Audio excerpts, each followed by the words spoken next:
새누리당이 성완종 리스트와 관련해서 참여정부도 수사해야 한다는 주장을 이어가고 있습니다. 정권의 위기가 찾아올 때마다 자주 사용했던 이른바 물타기 전략인 셈인데요. 일각에서는 이 물타기 전략이야말로 정부 여당이 느끼고 있는 초조함을 보여준다는 해석도 나옵니다. 김종훈 기자입니다.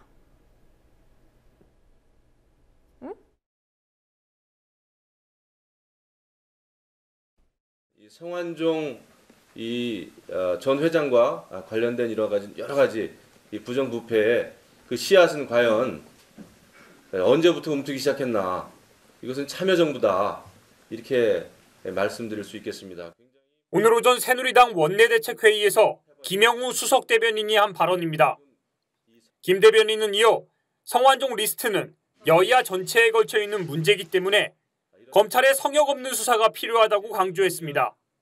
보수 언론도 여당의 발언에 입을 보탰습니다.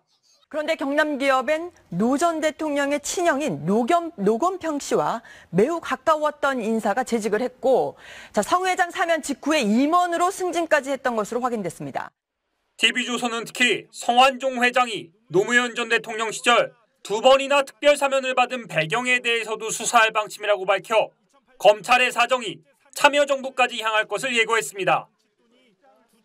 그러나 새누리당과 보수 언론이 주장하는 고 성완종 전 회장과 참여정부의 부정고리는 사실상 성완종 리스트를 호도하기 위한 물타기에 가깝습니다. 성 전 회장은 참여정부 당시인 2005년 석가탄신일과 이명박 정부 이임 직전인 2008년 1월에 사면됐습니다. 당시 문재인 새정치민주연합 대표는 청와대 민정수석과 비서실장을 역임했습니다. 여당과 보수 언론은 이 부분을 문제 삼고 있습니다. TV조선은 검찰이 성완종 전 회장의 2008년 1월 두 번째 사면을 전후해 5천만 원 상당의 뭉칫돈이 2차례 인출된 정황을 포착한 것으로 알려졌다며 추측성 기사에 단독을 붙여 보도했습니다. 일단 야당은 물러서지 않고 적극적인 공세를 취하고 있습니다. 성 전 회장이 사면될 당시 청와대 민정수석이었던 전해철 민주연합 의원은 오늘 아침 회의에서 성 전 회장의 사면은 야당인 자민련과 한나라당, 이명박 대통령 당선자의 의견을 반영한 결과라며 여당의 물타기를 경계했습니다. 문재인 민주연합 대표도 어제 김무성 새누리당 대표가 여당 대선 자금을 수사하려면 야당 대선 자금도 함께 수사해야 한다고 주장한 데 대해 못된 버릇이라고 꾸짖으며 불만을 감추지 않았습니다. 정치평론가들은 한 걸음 더 나아가 새누리당의 물타기 전략이 이번엔 통하지 않을 것이라고 예상했습니다. 성완종 전 경남기업 회장이 홍문종 의원을 통해서 대선 자금 2억 원을 건넸을 때 그는 새누리당 소속 의원이었습니다. 새누리당과 선진통일당의 합당으로 새누리당 당원이 된 뒤였습니다.